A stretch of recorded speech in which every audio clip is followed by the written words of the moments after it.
Tu es incapable d'être mère. Tu parles trop. C'est impossible de travailler avec toi. Tu seras comme ta mère, tu ne sauras pas t'occuper de tes enfants. On a fait tout ce qu'on a pu. Et tu as vu comme ils sont? C'est de ta faute. Tu n'as qu'à pas rester avec lui. T'aurais mieux fait de le faire partir.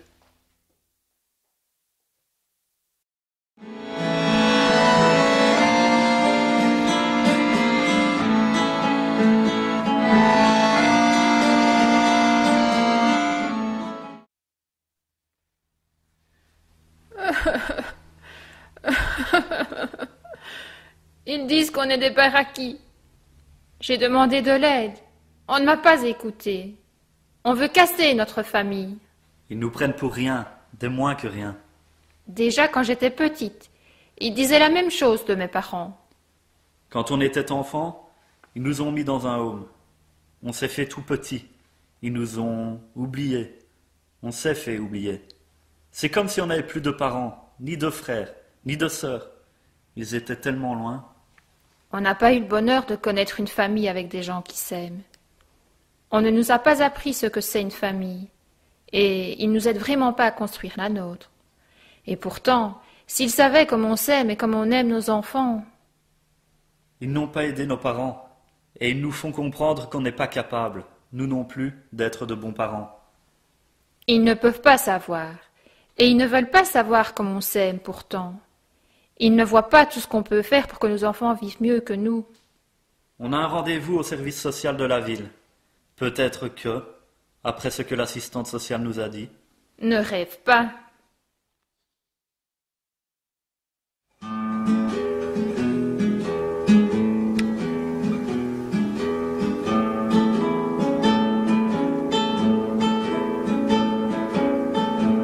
On aurait pu y arriver. Il manquait vraiment pas grand-chose. Un peu de temps ou d'autre chose, un peu d'amour, quelque chose comme ça.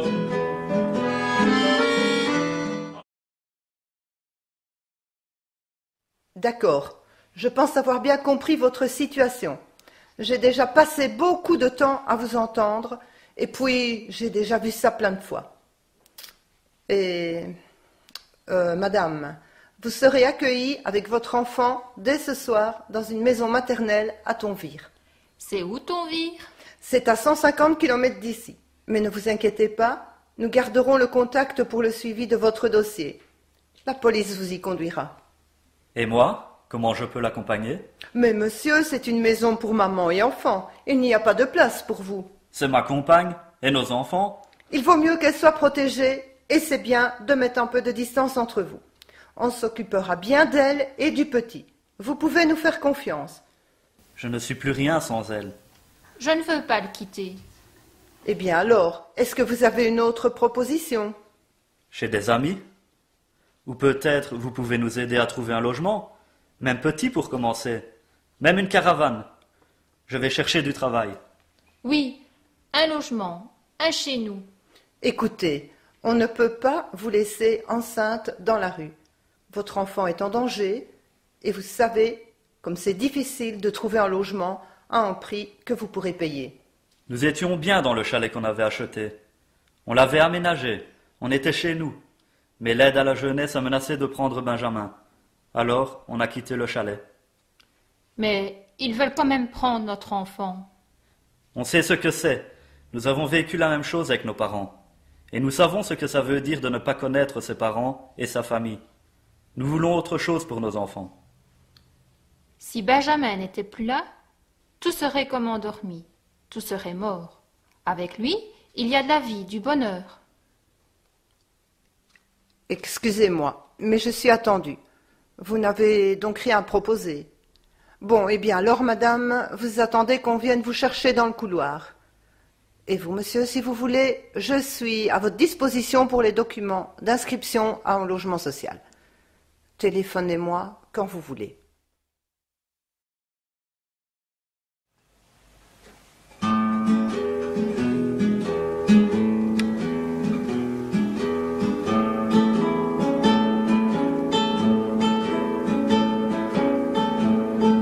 aurait pu y arriver.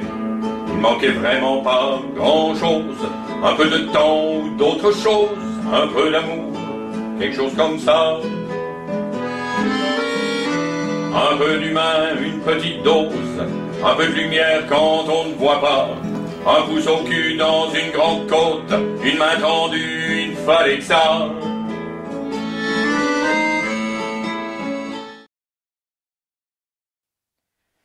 Heureusement que je t'ai. Tu me manques déjà. Il ne faut pas y aller. Il y a bien une autre solution. On ne peut pas accepter ça. Madame Legrand, c'est Maryse. Vous vous souvenez de moi? Oui, j'ai avancé. Oui, il y a quelques années. Non, je ne suis plus suivie par un juge de la jeunesse. Oui. Non. Oui. Mais je vous appelle parce que j'ai un gros problème. Je voudrais vous demander un peu d'aide. Je suis où? À la rue. Avec mon copain, on a une adresse au CPS. Oui. Ah, alors vous ne pouvez rien faire. Merci. Au revoir. Attends, je téléphone à ma mère. Peut-être qu'elle pourra nous dépanner. Flûte, je n'ai plus que 2 € sur ma carte GSM, et elle n'est pas du même réseau. Tant pis, j'essaye. Ingrid, c'est moi. Oui, dis, avec Maryse, j'ai un gros problème. Est-ce qu'on peut passer chez toi? Non, seulement un petit dépannage. Un jour ou 2. Promis, pas plus, on arrive. J'ai faim. Tu veux quoi? Un dago et un coca. On n'a plus que 7,50 €. Si tu manges, on ne pourra pas payer 2 places dans le bus pour aller chez ma mère. Mais j'ai faim. Ok, je payerai seulement une place dans le bus. Il y a des chauffeurs qui comprennent. On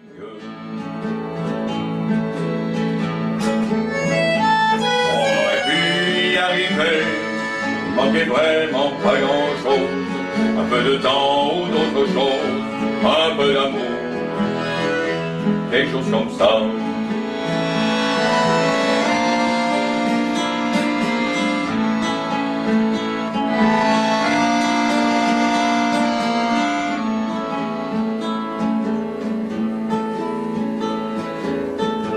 À 8 ans, on était placés, mon frère, ma sœur et moi l'aîné, dans les familles par-ci, par-là, jamais réunis tous les 3.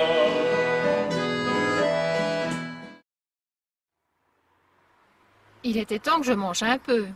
Pourquoi tout est si difficile? On ne demande pourtant pas grand-chose, rien que le droit de vivre. On avait un logement, on était ensemble. On avait le chômage et les allocations, de l'eau, le courant, une TV, un frigo. Maintenant, on n'a plus rien. Si. Il nous reste l'aide du chalet à payer. Et on ne peut même plus y retourner? Ils l'ont vendu. On aurait dû y rester. C'était bien. Il y avait de la place pour les enfants et les voisins nous aimaient bien. Oui, mais ils auraient pris Benjamin. Pourquoi ont-ils le droit de refuser nos solutions alors qu'ils n'ont rien de mieux à nous proposer? Mais ils en proposent des solutions. Un meilleur avenir pour nos enfants dans leur maison d'accueil sécurisée, une meilleure sécurité pour toi à ton vire, et finalement l'éclatement de notre famille. Ce n'est pas une solution, c'est une catastrophe. C'est ça qu'ils produisent, des catastrophes. Pourquoi est-ce qu'ils refusent de nous entendre et de nous aider? On veut juste être heureux et ensemble. Voilà le bus, pourvu que le chauffeur comprenne.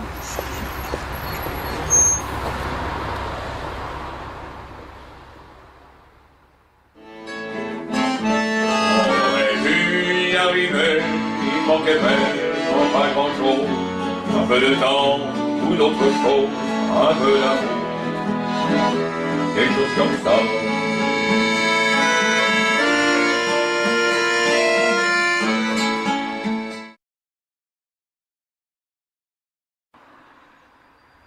Bonjour Ingrid. Benjamin, dis bonjour à grand-mère. Bonjour, belle maman. Bonjour les enfants. Ça fait longtemps. Et qu'est-ce que je vois? C'est pour quand ce petit-là? D'ici quelques semaines. Tu étais voir le médecin? Il ne faut pas qu'on te reproche quoi que ce soit. Oui, il va bien. Enfin, on verra. On a un gros problème. Ah oui? Qu'est-ce qui se passe? On est à la rue. Après le chalet, on avait loué un logement. Mais c'était trop cher. Alors il faut qu'on trouve autre chose. Et les services sociaux, qu'est-ce qu'ils proposent? Ils veulent nous séparer. Et après avoir menacé de placer Benjamin, ils me proposent une place dans la maison maternelle de Thonville. Avec Simon, c'est peut-être bien. En attendant mieux. Non, Benjamin et moi seulement. Si on pouvait venir un peu chez toi, on pourrait rester ensemble. Tu sais bien que je ne peux pas. C'est un logement social avec une chambre. Depuis que vous êtes tous partis, ils m'ont déménagé ici. Je ne peux plus vous aider. Et si je le fais, ils vont me mettre dehors. On ne se fera pas remarquer. Et personne n'en saura rien. Je peux tout de même venir dire bonjour à ma mère avec ma famille. C'est vraiment prendre trop de risques. Seulement 2 ou 3 jours. Le temps que je me débrouille. On a vraiment besoin d'une aide pour le moment. Et ce qu'on nous propose, nous n'en voulons vraiment pas. Allez, maman. Je sais que tu vas dire oui. Comment veux-tu trouver un logement avec 900 € par mois? Et je ne peux pas vous aider. Je trouverai du travail. On en sortira. En plus, tu sais bien que je touche le Minimex. Enfin, ça s'appelle autrement maintenant. Ils m'ont déjà menacé de le supprimer parce que j'ai refusé d'aller nettoyer dans un home. Heureusement que le docteur a dit qu'il n'en était pas question. Si vous venez tous, ils vont sauter sur l'occasion pour diminuer ce qu'ils me donnent. Et puis c'est déjà tellement difficile avec un peu plus de 700 € par mois. Nous comprenons bien, belle maman. Mais si vous pouviez, rien qu'un jour ou 2. Bien sûr, sinon je ne serai plus votre maman.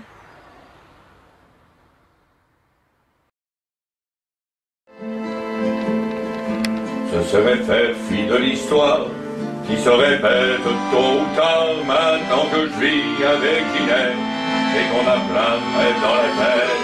Le petit vient d'avoir ses 2 ans, bien mais dans l'appartement, il note les meubles, il est tout seul, j'ai envie de lui péter la gueule.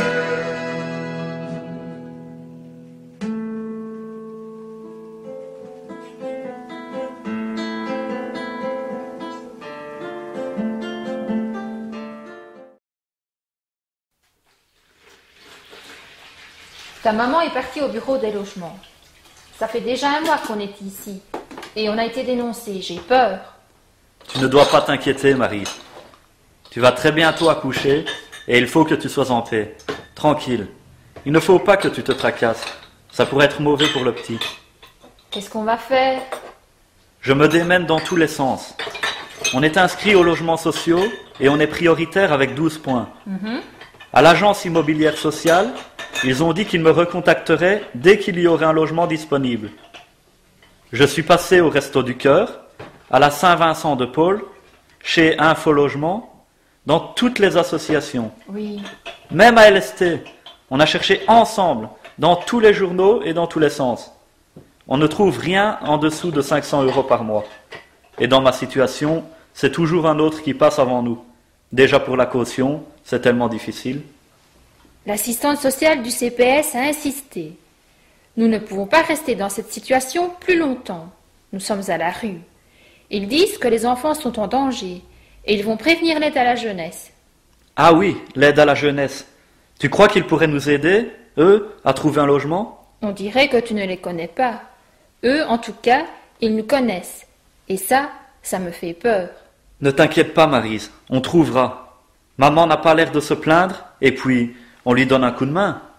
On essaye de participer autant qu'on peut aux charges, et j'ai retapissé et repeint tout l'appartement. C'est vrai que tu es courageux, et que tu fais vraiment tout ce que tu peux. Mais pourquoi c'est si difficile? Ce n'est pas possible que notre enfant arrive dans des conditions pareilles. On a connu pire, Maryse. Il ne faut surtout pas se décourager. Qu'est-ce qu'on deviendrait? Je ne veux pas, à aucun prix, vous perdre. Il ne faut pas accepter ça. On se battra jusqu'au bout.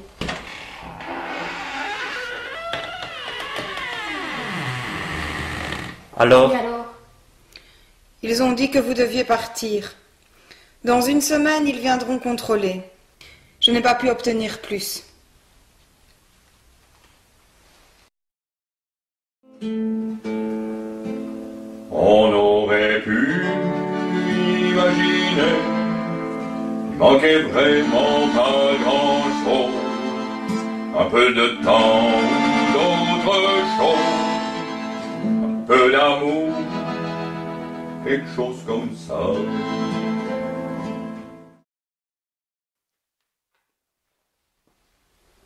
Ce n'est pas possible qu'une famille soit contrainte à de pareilles souffrances. Des situations pareilles, je pensais que ça n'existait plus chez nous depuis longtemps. Comment est-ce que je peux t'aider? Vous pouvez compter sur moi. On ne va pas vous laisser seul.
Il manquait vraiment pas grand-chose, un peu de temps ou d'autre chose, un peu d'amour, quelque chose comme ça. Un peu d'humain, une petite dose, un peu de lumière quand on ne voit pas, un pouce au cul dans une grande côte, une main tendue, il ne fallait que ça. Tout aurait bien pu commencer si au début on était né comme les autres dans des conditions qui permettent une évolution. Mais bien voilà, c'est déjà mal barre. Quand votre mère accouche dans un bar, fallait qu'elle bouffe la malheureuse. Son mec la traitait comme une gueuse. On aurait pu y arriver, il ne manquait vraiment pas grand-chose. Un peu de temps ou d'autre chose, un peu d'amour, quelque chose comme ça. À 8 ans, on était placés, mon frère, ma sœur et moi l'aîné, dans des familles par-ci, par-là, jamais réunis tous les trois. On s'est revus après 5 ans, c'était à l'enterrement de maman. Le père pas là pour l'occasion, il avait pris 6 ans de prison. Nous la majeure et libérée, on croit qu'on est bien vacciné. Ce qu'on a vécu jusqu'à ce jour-là, juré on ne le revivra pas. Nous au moins on sait bien ce que c'est, on est loubards mais pas niais. Nous la galère on connaît ça, à des comme nous on la fait pas. On aurait pu y arriver, il manquait vraiment pas grand-chose. Un peu de temps ou d'autre chose, un peu d'amour, quelque chose comme ça. Ce serait faire fi de l'histoire qui se répète tôt ou tard. Maintenant que je vis avec Ginette et qu'on a plein de rêves dans la tête. Le petit vient d'avoir ses 2 ans, y a un mec dans l'appartement. Il note les meubles, il est tout seul. J'ai envie de lui péter la gueule. 10 ans déjà que ça s'est passé, ma petite Ginette s'en est allée. La juge voulait lui prendre son petit, elle s'est serrée fort contre lui. Elle a regardé les yeux en pleurs, cette femme qui lui volait son cœur s'est retournée, fixant la voie. Ce fut l'heure et le train passa. On aurait pu y arriver, il manquait vraiment pas grand-chose. Un peu de temps ou d'autre chose, un peu d'amour, quelque chose comme ça. Derrière moi les portes se referment, je marche droit devant, sac à l'épaule. Pour tout bagage, l'amour en berne, de ma Ginette et de la geôle. Peut-être bien que si c'était à refaire, je ne battrais plus le petit huissier. Je dis pas que je lui paierais un verre, faut quand même pas exagérer. Peut-être bien que la juge, dans ses largesses, aurait trouvé une solution. un petit studio près d'une kermesse où l'on y danse sous les lampions. Peut-être bien que chaque jour, c'est jour de fête, que les familles seraient réunies, qu'on éviterait de se prendre la tête afin de profiter de la vie, qu'on éviterait de se prendre la tête afin de profiter de la vie. On aurait pu y arriver.